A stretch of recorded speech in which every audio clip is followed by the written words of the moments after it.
lunchtime with Tracey and Violet. Violet is right there, keeping guard.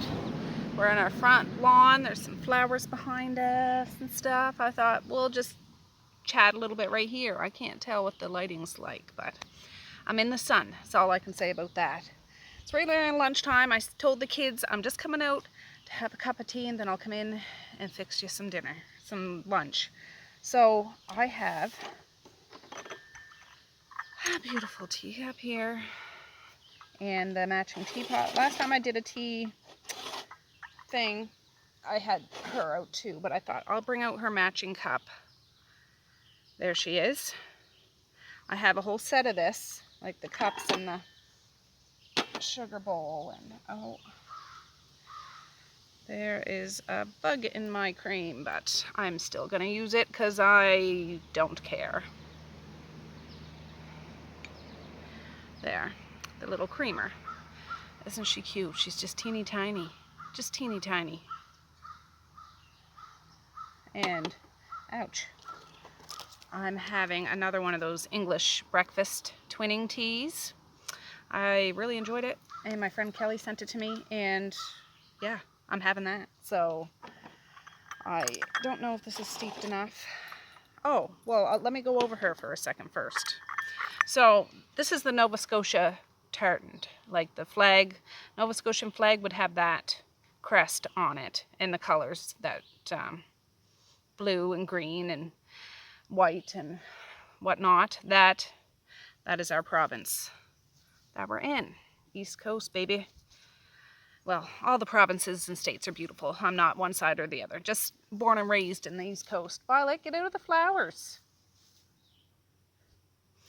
Anyways, you can see she has hips, and they don't lie either. And down at the bottom, she has double gold rings down at her slipper. And she has gold up at the top. And yeah, on this side, you don't see any gold like on her arm, but she has some on her elbow and up at the top and on this side. So, oh no, there's none on this side either. So it's just on the back. Like, Violet, come here, please. And this teacup was made Adderley, fine bone china, England, Nova Scotia tartan. Oh, there's my neighbor Anne and Elliot. Violet, come here. Oh, she's gonna run over. Come here. Come here. Come on. She'll run over. Elliot's a dog that lives next door. And they play sometimes. It's just right now, I'm having a cup of tea. So you're not going nowhere, sister. No, you're not. But you stay here. We're gonna do a little talk about this book. I have a bajillion other books to talk about, but I just finished this one. Was it yesterday? I think it was yesterday morning I finished it. It's a good-sized book, and it's the third book in the Fallen Men series by Giana Darling. I'm just holding on to her. Just hold on a sec. Giana Darling. So, a couple of last video, the video before, it was like my longest video, like 41 or 42 minutes. I talked about book 1 and book 2 in this series. And book 1 was with King and Crescinda. Book 2 was about Garrow and I can't even remember the girl's name. She's just young, like teenager. Big age gap in that one. But Garrow is the father of King, who was in the first one. Book 3 is about Haley. And Haley is King's sister, or Garrow's daughter. Okay? So it's all in the family. All in the family. So, anyways, I need to pour myself a cup of tea. I just don't want her to take off. Stay here, Violet, if you know what's good for you. It's a nice sunny day here in Nova Scotia. Don't even think about it. Don't even think about it. I don't even know if I'd need cream for this tea. Just a little splash. Right? Do you want some tea? Do you want some tea? Mwah. Do you want some tea?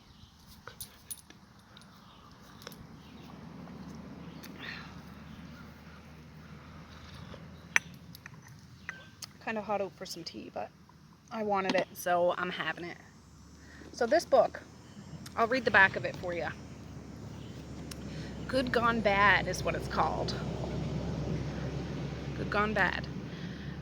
They say one action doesn't define you. I killed a man. Stabbed him in the neck and licked the blood off my lips after I did it. Still, one action doesn't define you. I could have called anyone. My father, the prez of the fallen MCs, our family lawyer, my best friend Lila, or my brother King. I didn't. Instead, I called Leon Danner.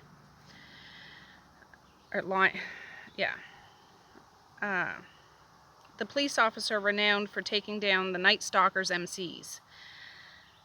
The man who had been my father's arch nemesis for decades. The man who hated everything I stood for. A man who had disappeared from my life without explanation 3 years ago. I called him. And maybe one action doesn't define you, but killing a bad man and calling the good change my life may change my life, and it sure as hell changed his. I didn't read that very smooth, but so this book starts off, and I can tell you right at the very beginning, it's within the first 2 pages. So Haley. I was going to say Rosalie, but it's Haley, I think. Violet. Oh no. I have you tethered to me. Nope. We'll play after. Yeah, Haley Rose. So sometimes she's Rosie in this, or it depends on who's talking to her. She's sitting on her kitchen floor. At this point, she's, I don't know, in her early 20s. She's sitting on her kitchen floor with a meat cleaver in the neck of her boyfriend, Cricket. And he's dying slowly on the kitchen floor. Now, if you've read the first 2 books of this series, you'll know who Haley is, and you'll see little glimpses of Cricket. Cricket is in this, and he's not a very nice fella. He's like an abusive boyfriend. A scuzzy-looking, abusive, son of a gun. Why the heck was she with him in the first place? Yeah. Violet! Oh, just a minute, guys. Oh, my son just pulled in from work. Just a second. All right, so she's sitting on the kitchen floor with her dying boyfriend, and he's a jackwagon. All right, not that anybody should kill anybody, but it's a book, and this is what happens. It's in self-defense, pretty much. He was about to do something brutally offensive to her, physical, sexual, absolutely ridiculous, involving guns and whatnot. I should start right off the bat. This is a dark romance. This whole series is a dark romance, like genre. That's the kick I'm on these days.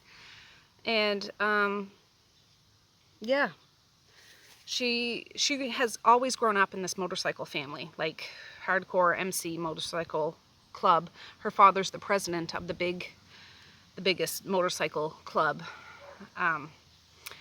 So she's like the princess of that.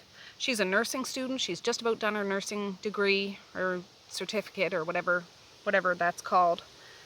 And she lived with her boyfriend. This all takes place in Canada, in Vancouver, or British Columbia. And she was staying in Vancouver, I think it was. That's the big city area in British Columbia, for her schooling, and he was there. And he was involved with a different motorcycle group. Can't think of what the heck. Berserkers, I think. Yeah. Anyways, she ended up killing him. And she calls somebody from her past. And you'll see this in the previous books a little bit. But this book gets right down to the nitty-gritty. Danner, the police officer. He was from the same city she was from when she lived with her family. She didn't live with her family anymore. Turns out he was close by now that she killed her boyfriend. She called him. She hadn't seen or heard from him in 3 years. And you find out in this book, there's a lot of flashbacks in this book, how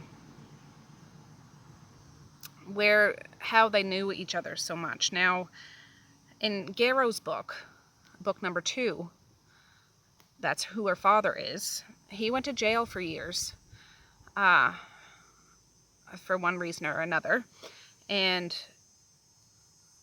Haley and King's mom was no fit parent whatsoever. Like horribly, horribly not very good. Neglectful, drug addict, just complete. Oh, just a minute.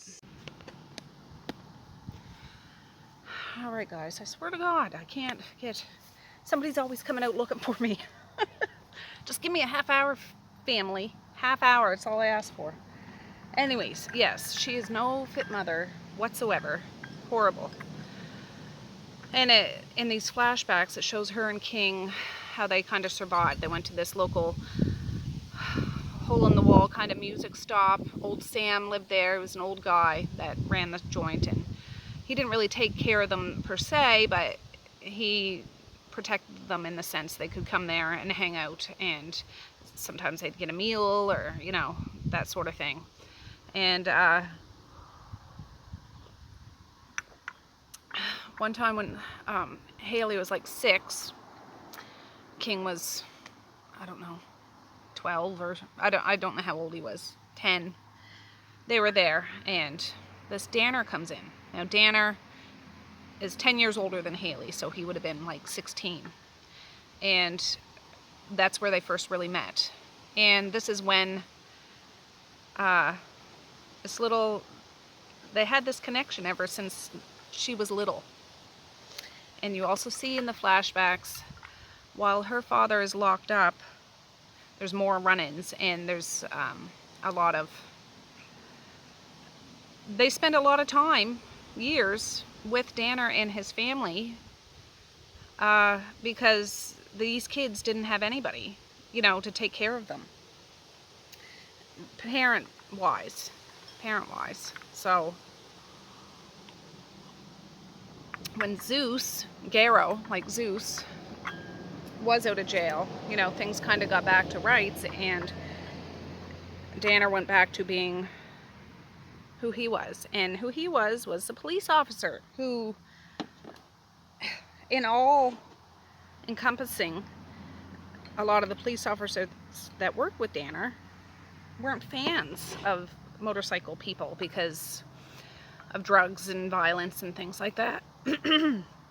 But Haley and Danner always had this connection because he instilled in her ever since she was little, if she ever needed anything, because he had strong empathy and feelings towards these children, even though he wasn't so much older, but to always call him. And how this story starts off with her sitting on this little small apartment floor with her dingbat of a boyfriend bleeding out from his neck with a meat cleaver in him. She calls Danner, who she has not seen in 3 years, because he just up and left at some point, because Haley and Danner had this really sexual, tense energy between the two. Nothing ever happened, and that kind of energy didn't happen till she was like 16, not when she was little or anything like that. So she would have been 16, he would have been 26. I think they kissed, and then he went away because he's like, no, we can't do this. No, we can't do this. Violet. Oh, I think somebody's coming. Oh, just a minute. All right, just a couple of people walking by. They walked up to Fred's hole. Absolutely, I always got a pot of tea going. I don't know who they are. They live up the road. Some older people, but really nice, really nice. I see them every once in a while. I said, come on over, I got a pot of tea here. Violet, of course, she starts barking at them. I don't want her leash to knock you guys over. But anyways, yeah, Haley and Danner had this connection with one another, and he left because he is an all-around good guy, you know what I mean, sort of thing. on the outside. So when she calls him, he's like, we're going to do this the right way. I'm going to take care of you. He calls in the police, and they go through those channels. She could have called her father, who would have come and taken care of it. No traces or anything like that. But she called Danner because she has this connection, and it was just an automatic go-to response. So, yeah. The police ended up making it look like they weren't sure who killed Cricket for Haley's safety, because he belonged to this other rival motorcycle group and she would have been in danger. So she has to force herself to go to the funeral of this son of a gun, Cricket, like the funeral, and it's a biker funeral. It's not a regular kind of funeral. And she has to put on airs because she can't go there looking guilty or anything. And anyways, lo and behold, guess who shows up? Danner. Yeah. But the thing is, he's not there as a police officer. He's there as a biker. He's undercover. Which, yeah. Yeah. This rival berserker motorcycle group is a brutal one. Like, absolutely brutal. Brutal. You know, they have no qualms. They run guns and things like that. Hard drugs. Like, they're not good guys. And they share their women like they're absolute property, and just no qualms with assault of any style, if you know what I'm saying. Just horrible, horrible. So Danner's in this 3 years in undercover to try to get close to bring this place down, and all Haley wants to do is the same thing, because it's not so much that she doesn't like them. She really doesn't like them. But she wants to get out of the game. She wants to get out of that group. And when she was with Cricket, and him being part of that group, people, even if Cricket dies, she's still part of that group. And they're not going to let her go. And anybody can claim her, whether she wants it or not. And she doesn't. Luckily, somebody does semi-claim her after stuff, but after some real bad stuff that happened to her. And he has his own motives. So they come to some sort of an understanding. But there's a whole big story that goes with this. And there's 6 or 7 books in this series. I've only read 3. I have ordered the other ones, and they're not here yet, and I do plan on reading them. This book, I really enjoyed it. I didn't like it as much as I liked the first and second one, only because, I don't know, I didn't care for all the flashbacks. I get the flashbacks, I do. I just wanted more action in that sense, but there's 3 bumblebees right here. It's so cool. 3 of them. Full-on bumblebees, and 1 caterpillar. I know I can point you this way and you won't see them. But, beautiful, beautiful. Anyways, yeah. This was a very good one. But a lot of flashbacks. But when there were circumstances, and I'm not going to tell you how or what, but circumstances between Haley and Danner when they are alone one another, this book has a bit of a kind of a BDSM element in it, in the sense he's a dom and she's a submissive. But on the outside, on her regular day life, she is very much dominant in her life. Like, she is rough, rugged, and raw, and, you know, she really is. She's like a rock star kind of thing. But in quiet, intimate places, she is an absolute submissive to her dom, to nobody else. And Danner is a dom, if you know what I'm saying. So I really, really enjoyed the scenes between these two. I keep looking back because I don't want her to take off. The scenes between these two, and there's some dirty talking in this too, which is I'm not used to. So it was kind of neat to play or listen and listen, but you know, play in my mind what's going down. So I would say there's trigger warnings for this for sure. There's sexual assault, physical assault, there's murder, there's betrayal, there's well, just like the plans. People were going to kill somebody and cut babies out of their belly, like things like that. Really gruesome and disturbing elements in this story. I'm glad I read it, and I would recommend reading it if you plan on reading the whole thing, and this might be your cup of tea, just reading that one. I think you can probably read them by themselves. However, they really go much better when you read the whole series. But myself, I read the second book before I read the first book, and that was fine. That didn't screw anything up for me. Yeah.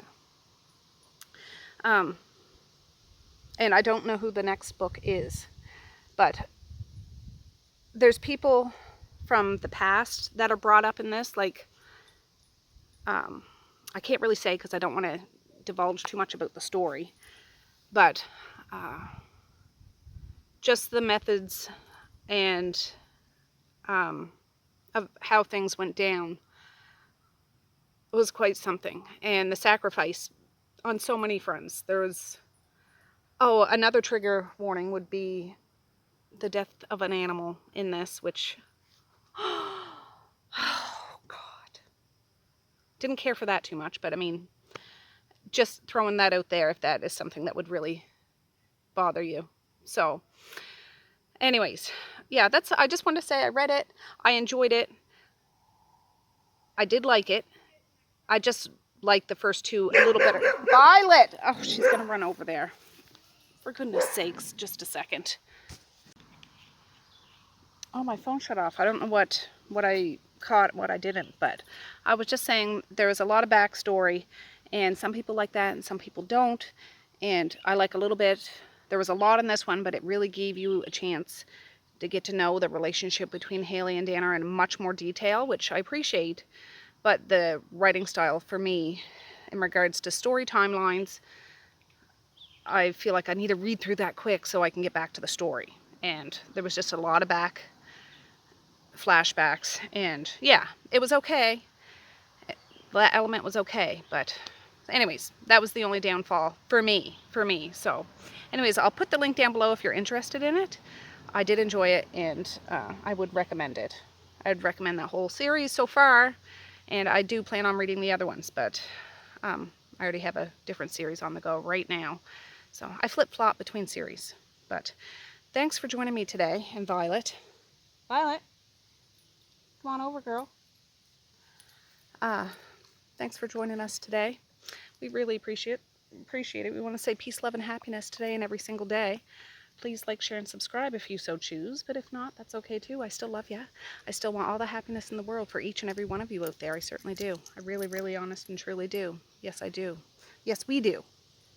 Yes, we do. So, yeah, anyways, I got to get on with my day, so I'm going to end it now. I just want you to know that be proud of what you read. No shame in your game. It doesn't matter how fast or slow. If it's a paragraph, if it's a sentence, if it's a book, if it's a couple pages, it's all good. It's all good. It's all healthy. And whatever genre, it's a-okay. It is. Be proud of it.